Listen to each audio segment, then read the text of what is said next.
It was close to the museum's closing hours when Hanta Sero arrived.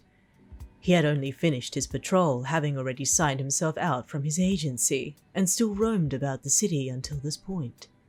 He also figured to still be in his costume after he removed his helmet, taking in some fresh air, and shaking his hair from possible helmet hair madness.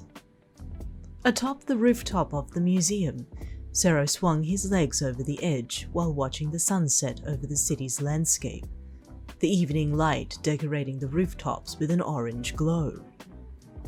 It was a quiet day, with the usual petty crime here and there, but nothing major. He picked up the note he held, staring at the lettering of the words, "I'm sorry," across the back of it. After police had caught up with him while he was slightly disoriented on the roof of that warehouse, he noticed more written on the card, flipping it around. 6:30 p.m. My birthday gift to you. I'll explain. At first, it was strange to mention his birthday, seeing as it was months ago. But after a little clarity had returned, he decided to head to the first place that crossed his mind. Sero watched customers and patrons exit the museum in minor swarms, some with family, some with friends. He couldn't shake the thought of how everything became entangled with this thief, with you. That made him feel a little uncomfortable. For months he had kept any encounters under lock and key with his friends, leaning towards generalizing instead when discussing any events in his life.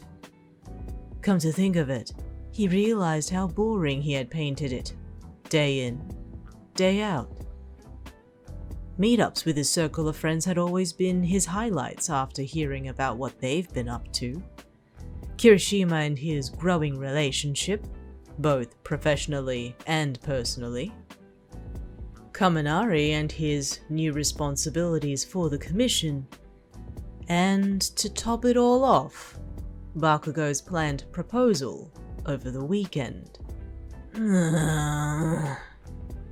He sighed while still mulling over his thoughts, staring at the card in his hand. Over the course of these past few months since his birthday, you had crossed his path one too many times.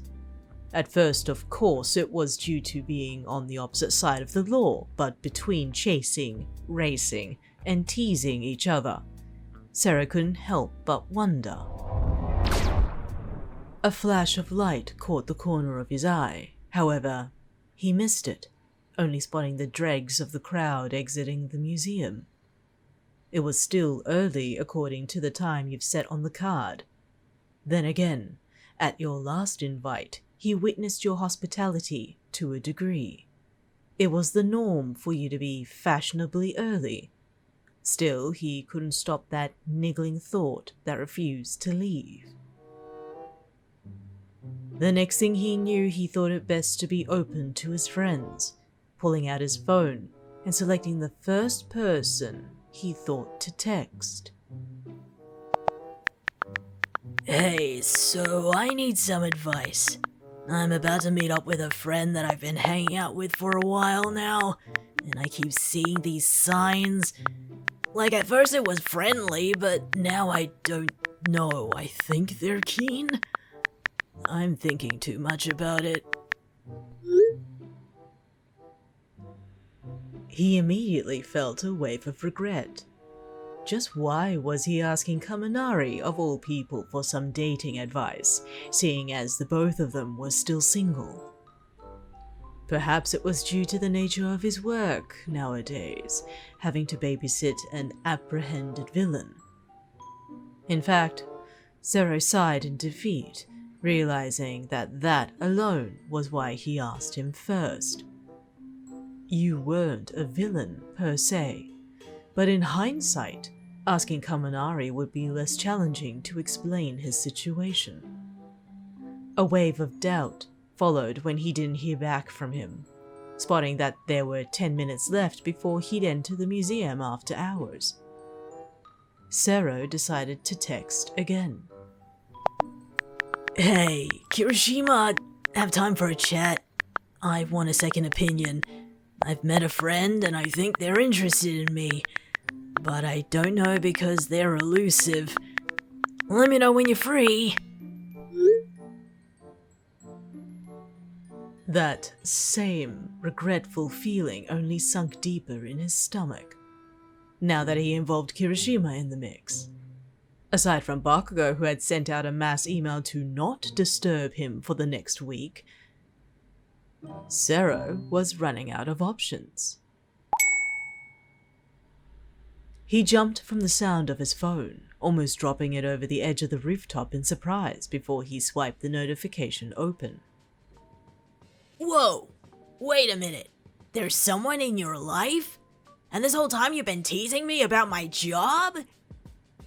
Dude, I'm so proud of you. Who are they? What are they like? Has there been a second date or 3? You gotta tell me the deets, and I mean everything. Another text message hovered on the top of his screen, clicking onto the notification to somehow escape Kaminari's barrage of questions. Hey buddy, yeah, feel free to call. I'm hanging out with my thumper, if it's okay for them to be a part of the conversation. Sero stared at his phone, wondering who to speak to about his dilemma now that both recipients replied. He could answer all of Kaminari's questions in one text, or call Kirishima.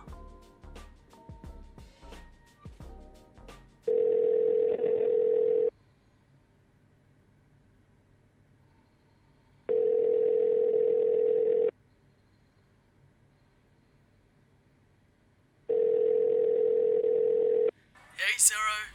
Replied a cheerful voice, slightly drowned by the sound of what seemed to be pinball machines. You're on speakerphone, by the way. Hey, Sero! Piped another cheerful voice on the line. Oh, hey. Sorry to buzz you if you're in the middle of something. Apologized Sero. Nah, you're good. So, there's a special somebody?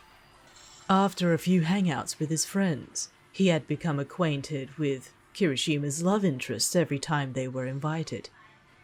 Sero was surprised on how similar they were to Kirishima, on how they approached life and their career, like 2 peas in a pod. Well, kinda, replied Sero, unsure of his stance on the matter. We've been hanging out recently. They walk to their own tunes, so they kinda have their ups and downs. Okay. But they're fun. They make things exciting, and they're always on my mind because I think I'm on their mind when they contact me. And you're worried because I'm about to meet him tonight and I didn't think this through. Interrupted Sero, quickly stringing his words together. I should have talked about this with you guys, but I didn't know how to go about discussing it. Sero, relax. Calmed Kirishima. You're going on a date? Sero felt the hairs on the back of his neck stand on end in anticipation and a slight panic. Was he going out on a date? It didn't feel like one based on your note, but with the way you flitted about and reacted to his presence every so often. He couldn't tell. Look, man, if you are, you have every right to feel what you're feeling. Continued Kirishima. Kirishima's right. Piped his partner on the line. You know, the whole butterflies in your stomach thing. It's normal. How long have you known them for?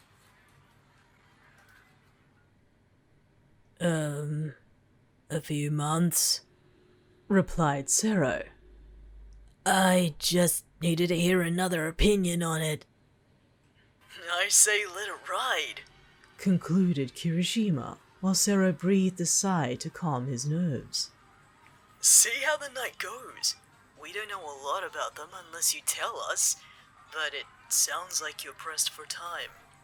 I kinda am. Just go for it. You need some excitement, considering your boring patrol shifts. Sero's lips tugged downwards, recalling his conversations with his friends, never going into detail about the more energetic events in his working hours. Did we help in any way? Piped Kirishima's significant other over the line. Yeah, I feel a little better. Sero answered with his shoulders slumped. I guess good luck tonight, spoke Kirishima with that usual cheerful tone he held. Let us know how it goes whenever you're free. Hope you have fun! Thanks, guys. Talk to you later. Bidding farewell, Sero hung up his phone while he took a deep breath. He spotted the time on his screen as it was 6:35 p.m.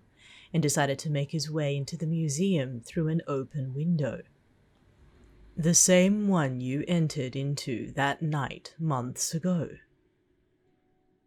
His footsteps landed quietly on the smooth stone floors, while the echo of a large door shut from below. The museum had officially closed, leaving only what he assumed was himself and yourself in the now empty building. A flash of light appeared again, momentarily, catching his peripherals until a small card floated in the air, snatching it in his hand. The same calling card, the same card stock, except now it felt more like an essay on the small piece of stationery than your previous messages. He squinted a little while reading in the dim light. Come on, Bucky. What took you so long? I'd like to give you a tour. Head straight for the foyer below. Hope you can stick around. You make for great company. A flush of heat breached his cheeks, slightly embarrassed after wondering what you meant. He felt removing his helmet was a good call, leaving the headgear by the window as his exit point when all was done. He wandered through the museum before he quickly ziplined himself towards the foyer, admiring the empty hall. The museum held artifacts and inventions that dated back centuries, noticing in his chase how the layout of the museum operated. It was specifically focused on science, engineering, and innovation. The halls littered with photographs and remnants of what mankind was able to produce creatively and functionally. Sero waltzed through the foyer, noticing a bright light flickering by the centerpiece in the room, a large globe of the planet Earth. The light dissipated before he spotted another note, reading yet another small essay. Don't worry, it won't last long. I thought it best to explain a few things before I answer for myself. I owe you some spoilers. Head towards innovation in medicine. Confused, Sero stared up at the globe of Earth before he quickly followed your instruction. Walking through the museum with no one around felt eerie, hearing only the sound of his own footsteps echo around the halls.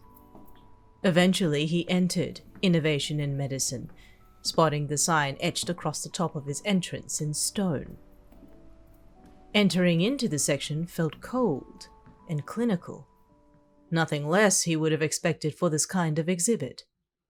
However, he noticed flickers of golden light decorating certain sections of the exhibit. More notes? Was he on a scavenger hunt? Hey, are you in here? Called out Sero. He was only met with silence before he reached for the first note he spotted lying by an exhibit describing the human development stages. The light disappeared from it before he collected it in his hands. Do you ever wonder if we were made for more? I did, once upon a time. I wasn't born normal. I was quirkless. Huh? Sero eyed the rest of the notes, now noticing where they were located. One by surgical inventions, another next to the quirk condition, and the last flickering ever so lightly at the exit of the exhibit. Sero continued to make his way through, reading each note and keeping them on his person. The further he made his way into the exhibit, the more concerned and confused he had gotten by your writings. Kids are brutal. I think we all know this, and as part of the 10% in the world that wasn't normal, I was of course teased and bullied. To top it all off, I was also sick. I hardly ate. I couldn't with all of the cramps I suffered. I got through it all until my high school years. Then the pain really started to set in. My parents had no one to turn to, and the doctors couldn't help. So they found some unconventional means to try and cure me. It came at a price, though. I haven't seen them since. I woke up feeling better. There were no more cramps, but I felt like a fire in my gut that couldn't be put out. The doctor took care of me ever since. Never knew her name. She never gave it. But she is responsible for who I am today. A failed experiment. Sero eyed the notes, rereading the words while also mulling over the past few encounters he had with you. The most recent ones, of course, involving his former academy, UA, and the reason why he was here in the first place. He quickly made his way towards the end of the exhibit, picking up the last note that flickered its dim light in the dark. You've noticed a spike in crime rate recently, right? Or a spike in accidents around the city? The commission is on it, but it's going to be a repeat in history. I can feel it in my gut. Literally. That third-year student we talked about is involved. And my reason to try and find them is because, unlike me, they were a success. And I need to know why. Sero stood in the exhibit with a sense of dread crawling up his neck. It was a lot to take in, considering how blasé and carefree you acted most of the time. Did he really get in over his head? Bit off more than he could chew? What started as some banter and mischief that he would have imagined from within a comic book felt all too real now. Another beam of light caught his eye, noticing a flash from behind him before he whipped around to find you in your usual thieving get-up. What is all this? He asked while holding all of your notes in hand. Spoilers, You simply replied with a sad smile. have you not been paying attention to them? They are pretty vague. He explained with a wry grin. Hope you can explain a little better. You sighed exasperatedly while reaching your hand out to Sero, inviting his hand in. He eyed your palm, confused and wary, while glancing at you every once in a while. He couldn't tell whether you were genuine or if this was another trick. Come on. I don't bite. You purred. Unless you want me to. Sero's skin crawled while his hairs stood on end again, his body heat flushing up his neck and into his ears. He hoped you hadn't noticed how he was feeling. Despite the sudden shock of all of this information, he still felt a nervousness bubble in his stomach.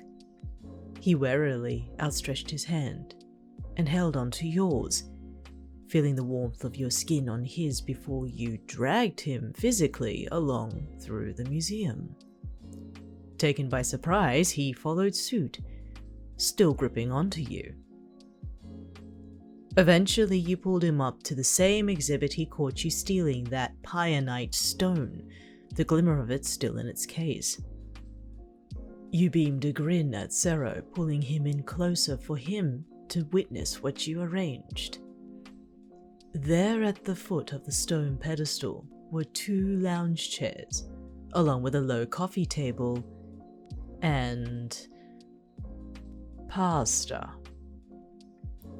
Lots and lots of pasta, still warm by the looks of it. Sero's mouth dropped slightly agape at the sight. He noticed that the lasers that were supposedly protecting the exhibit weren't functioning while his eye turned to you, your lips in a grin. Ta-da! You yelled in excitement. I thought to at least treat you to some dinner since I dropped a bombshell on you. You're... something. Noted Sero before he felt you tug him towards the set table.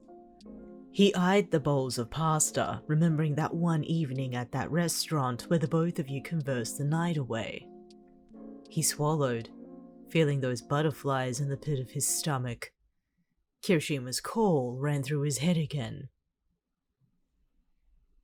Damn it. While still in thought, he noticed you had made your way to the table, seating yourself in one of the chairs while offering the other for him.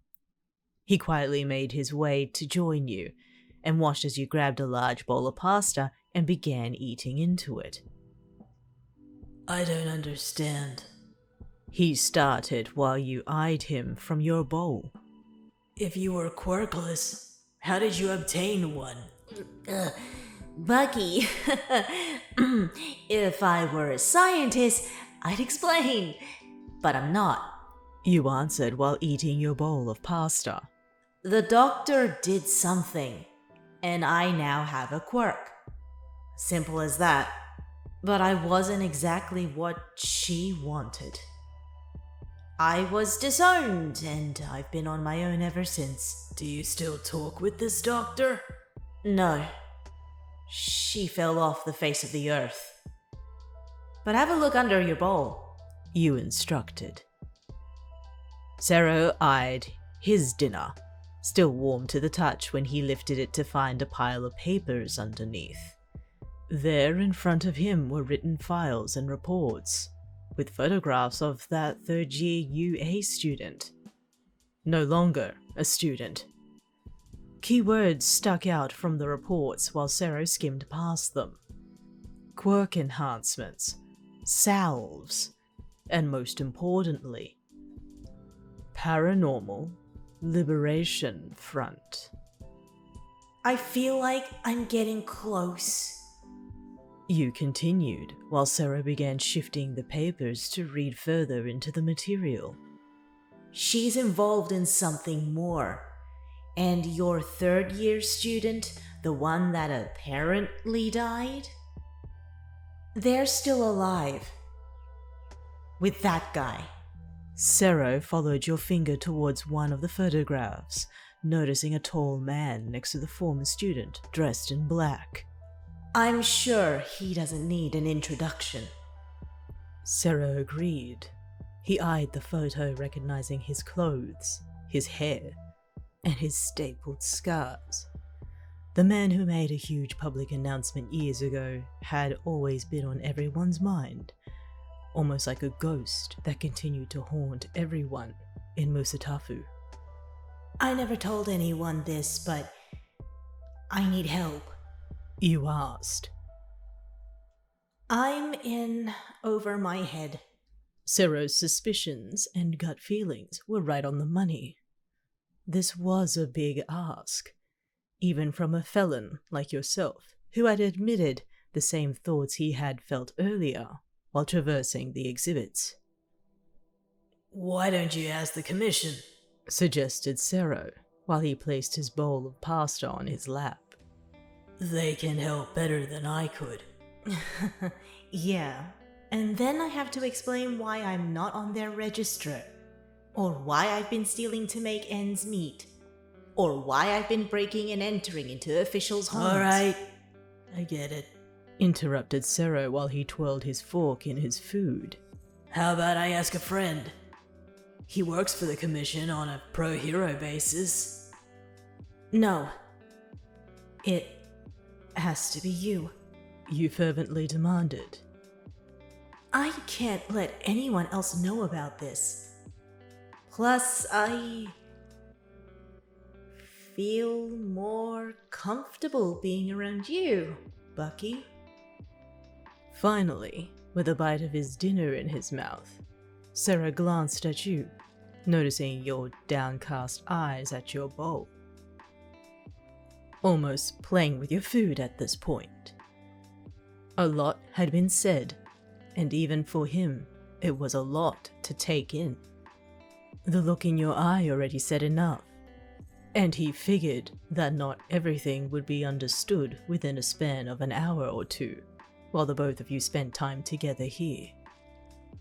Still eating his bowl of pasta, he turned to you with doubt in his mind, but not so much on the state of affairs in your head.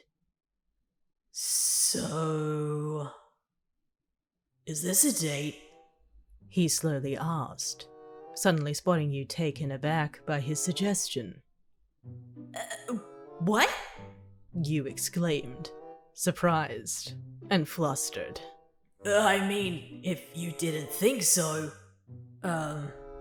started Sero while you hunched your shoulders, attempting to hide yourself in your fur trim. I just thought...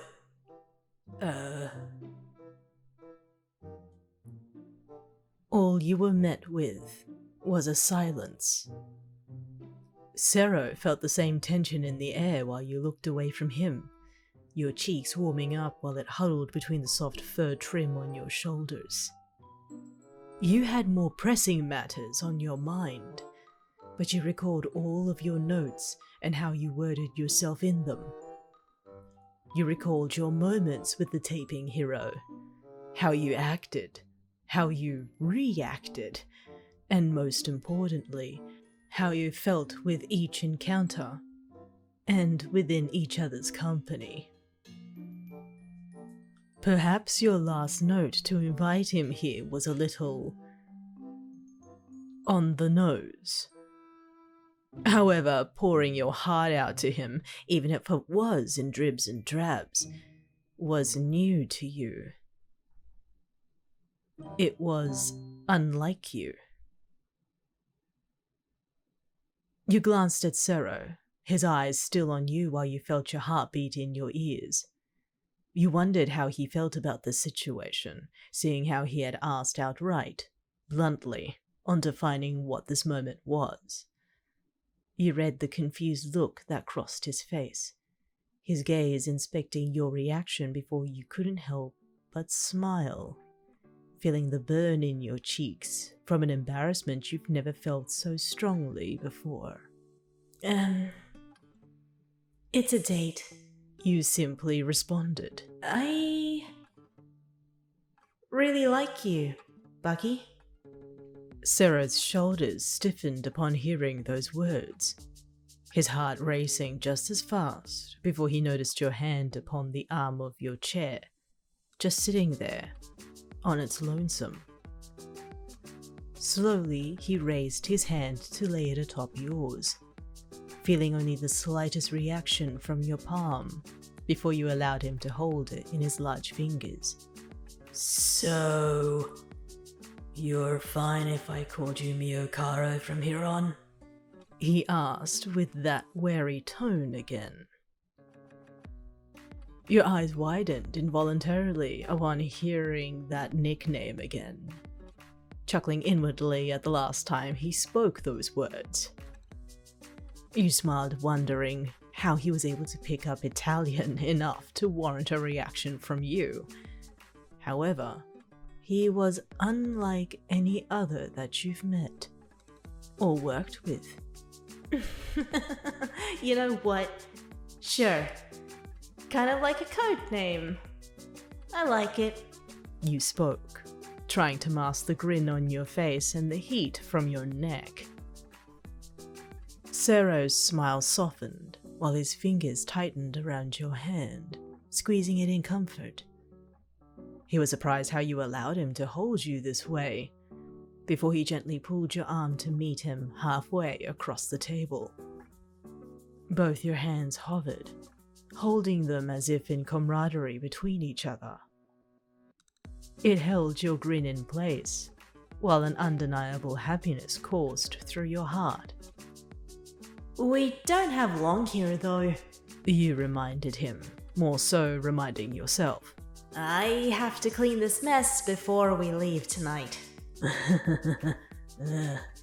You and me both, mio caro. Agreed Sero, while his fingers shifted to intertangle with yours. I'll make sure to help you out, even if it is messy plates.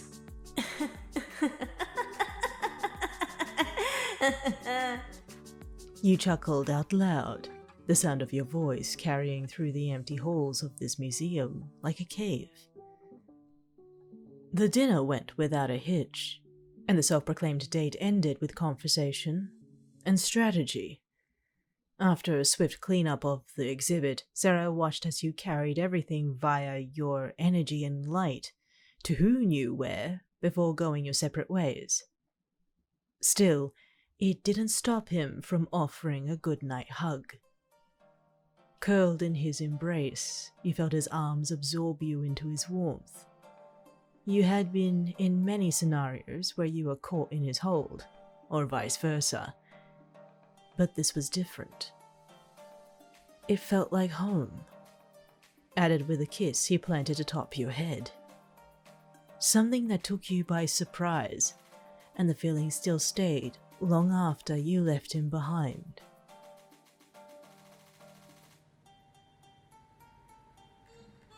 Still on the museum rooftop, now with his helmet in hand, Sero sat by the edge before he pulled his phone out again. Night had already fallen, and while he perused his messages, he spotted Kaminari's one text with his barrage of questions. A smile formed on his lips before he began texting away, answering all of Kaminari's questions. Well, actually, it all started when